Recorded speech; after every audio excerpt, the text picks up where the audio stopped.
जय श्री कृष्णा। श्रीमद् भगवत गीता अध्याय 1।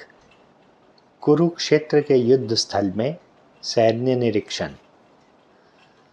धृतराष्ट्र ने कहा, हे संजय, धर्मभूमि कुरुक्षेत्र में युद्ध की इच्छा से एकत्र हुए मेरे तथा पांडु के पुत्रों ने क्या किया? संजय ने कहा, हे राजन, पांडु पुत्रों द्वारा सेना की व्यूह रचना देखकर राजा दुर्योधन अपने गुरु के पास गए और उनसे ये शब्द कहे, हे आचार्य, पांडु पुत्रों की विशाल सेना को देखें, जिसे आपके बुद्धिमान शिष्य द्रुपद के पुत्र ने इतने कौशल से व्यवस्थित किया है। इस सेना में भीम तथा अर्जुन के समान युद्ध करने वाले अनेक वीर धनुर्धर हैं। यहाँ महारथी विराट तथा द्रुपद हैं। इनके साथ ही धृष्टकेतु, चेकितान, कशिराज, पुरीजत, कुंतीभोज तथा शैव्य जैसे महान शक्तिशाली योद्धा भी हैं। पराक्रमी युधामन्यु, अनंत शक्तिशाली उत्मोजा, सुभद्रा का पुत्र तथा द्रौपदी के पुत्र, ये सभी महारथी हैं।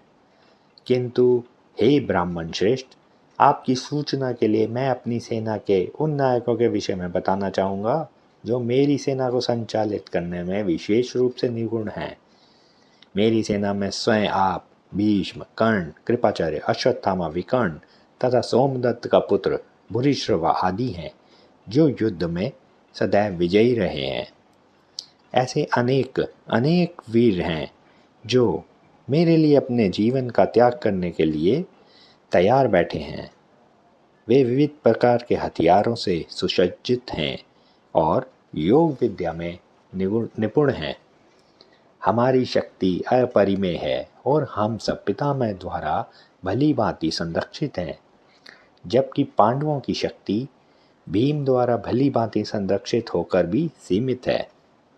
अतएव सैन्य व्यूह में अपने अपने मोर्चों पर खड़े रहकर आप सभी भीष्म पितामह को पूरी सहायता दें।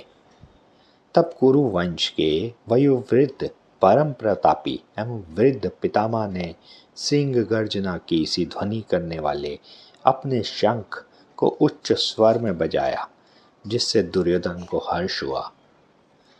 तत्पश्चात शंख, नगाड़े, बिगुल, तुरही तथा सींग सरसा एक साथ बज उठे। वह संवत स्वर अत्यंत कोलाहलपूर्ण था। दूसरी ओर से श्वेत घोड़ों द्वारा खींचे जाने वाले विशाल रथ पर आसीन श्री कृष्ण तथा अर्जुन ने अपने अपने दिव्य शंख बजाए। भगवान श्री कृष्ण ने अपना पांचजन्य शंख बजाया। अर्जुन ने देवदत्त शंख तथा अतिभोजी एवं अति मानवीय कार्य करने वाले भीम ने पौंड्र नाम का भयंकर शंख बजाया।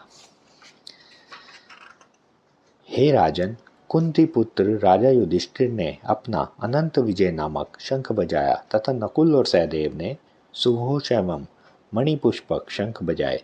महान धनुर्धर का शिराज, परम योद्धा शिखंडी, धृष्टद्युम्न, विराट, अजय, सात्विकी, द्रुपद, द्रौपदी के पुत्र तथा सुभद्रा के पुत्र ने सभी ने अपने अपने शंख बजाए।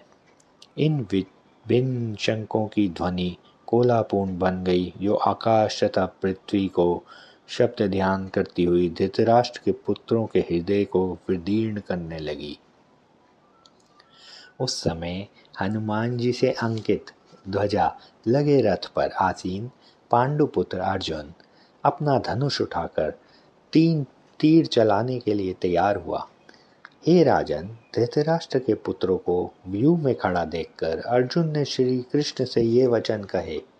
अर्जुन ने कहा, हे अच्युत, कृपा करके मेरा रथ दोनों सेनाओं के बीच ले चलें, जिससे मैं यहाँ उपस्थित युद्ध की अभिलाषा रखने वालों को और शस्त्रों की इस महान परीक्षा में जिनसे मुझे संघर्ष करना है, उन्हें देख सकूं।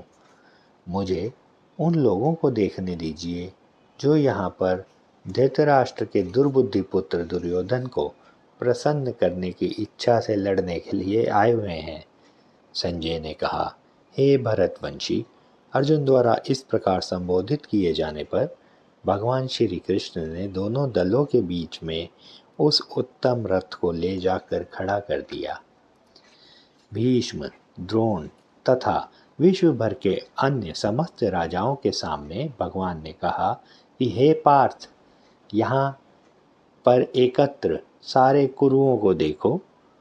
अर्जुन ने वहां पर दोनों पक्षों की सेनाओं के मध्य में अपने चाचा, ताऊ, पितामह, गुरुओं, मामा, भाई, पुत्र, पौत्र, ससुर तथा शुभ चिंतकों को देखा।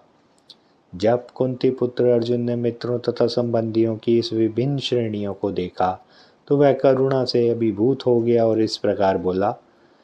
अर्जुन ने कहा, हे श्री कृष्ण, इस प्रकार युद्ध की इच्छा रखने वाले अपने मित्रों तथा संबंधियों को अपने समक्ष उपस्थित देखकर मेरे शरीर के अंग कांप रहे हैं तथा मेरा मुंह सूखा जा रहा है। मेरा सारा शरीर कांप रहा है, मेरे रोंगटे खड़े हो रहे हैं, मेरा गांडीव धनुष मेरे हाथ से सरक रहा है और मेरी त्वचा जल रही है। मैं यहाँ और अधिक खड़ा रहने में असमर्थ हूँ। मैं अपने को भूल रहा हूँ और मेरा सिर चकरा रहा है। हे कृष्ण, मुझे तो केवल अमंगल के कारण दिख रहे हैं। हे कृष्ण, इस युद्ध में अपने ही स्वजनों का वध करने से ना तो मुझे कोई अच्छाई दिखती है और ना ही किसी प्रकार की विजय, राज्य का सुख की इच्छा रखता हूँ। हे गोविंद, हमें राज्य, सुख अथवा इस जीवन से क्या लाभ, क्योंकि जिन सारे लोगों के लिए हम उन्हें चाहते हैं वे ही इस युद्ध भूमि में खड़े हैं। हे मधुसूदन, जब गुरुजन, पितृगण, पुत्रगण, पितामह, मामा, ससुर, पौत्र, साले तथा अन्य सारे संबंधी अपना अपना ध्यान एवं प्राण त्याग देने पर तत्पर हैं तो मेरे समक्ष खड़े हैं, फिर भी मैं इन सबको क्यों मारना चाहूँगा, भले ही वे मुझे क्यों न मार डालें। हे जीवों के पालक, मैं इन सबों से लड़ने को तैयार नहीं, भले ही बदले में मुझे तीनों लोगों का राज्य क्यों ना मिल जाए। इस पृथ्वी की तो बात ही छोड़ दो प्रभु, भला धृतराष्ट्र के पुत्रों को मारकर हमें कौन सी प्रसन्नता मिलेगी। यदि हम ऐसे आतताइयों का वध करते हैं और हम पर पाप चढ़ेगा, अतः यह उचित नहीं होगा कि हम धृतराष्ट्र के पुत्रों तथा उनके मित्रों का वध करें। हे लक्ष्मीपति कृष्ण, इससे हमें क्या लाभ होगा और अपने ही कुटुंबियों को मारकर हम किस प्रकार सुखी हो सकते हैं। हे जनार्दन, यद्यपि लोभ से अभिभूत चित्त वाले ये लोग अपने परिवार को मारने या अपने मित्रों से द्रोह करने में कोई दोष नहीं दिखते, किंतु हम लोग जो परिवार के विनष्ट करने में अपराध देख सकते हैं, ऐसे पाप कर्मों में क्यों प्रवृत्त हो काना। कुल का नाश होने पर संतान, कुल परंपरा नष्ट हो जाती है और इस तरह शेष कुछ भी अधर्म में प्रवृत्त हो जाता है। हे कृष्ण, जब कुल में अधर्म प्रमुख हो जाता है तो कुल की स्त्रियां दूषित हो जाती हैं और अस्तित्व के पतन हो विश्ववंशी अवांछित संतानें उत्पन्न होती हैं। अवांछित संतानों की वृद्धि से निश्चय ही परिवार के लिए तथा पारिवारिक परंपरा को विनष्ट करने वालों के लिए नारकीय जीवन उत्पन्न होता है। ऐसे पतित कुलों की पितर लोग गिर जाते हैं क्योंकि उन्हें जल तथा पिंड दान करने की क्रियाएं समाप्त हो जाती हैं।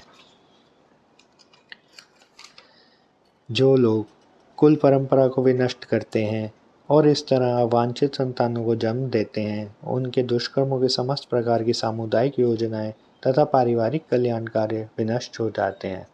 हे पराजा पालक श्री कृष्ण, मैंने गुरु परंपरा से सुना है कि जो लोग कुल धर्म का विनाश करते हैं वे सदैव नरक में वास करते हैं।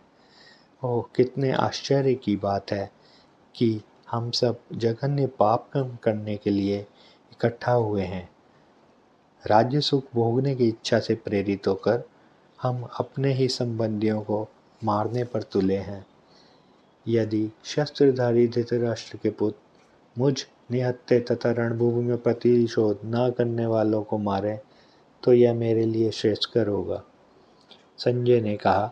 युद्ध भूमि में इस प्रकार कहकर अर्जुन ने अपना धनुष तथा बाण एक ओर रख दिया और शोक संतप्त चित्त से रथ के आसन पर बैठ गया। जय श्री कृष्ण।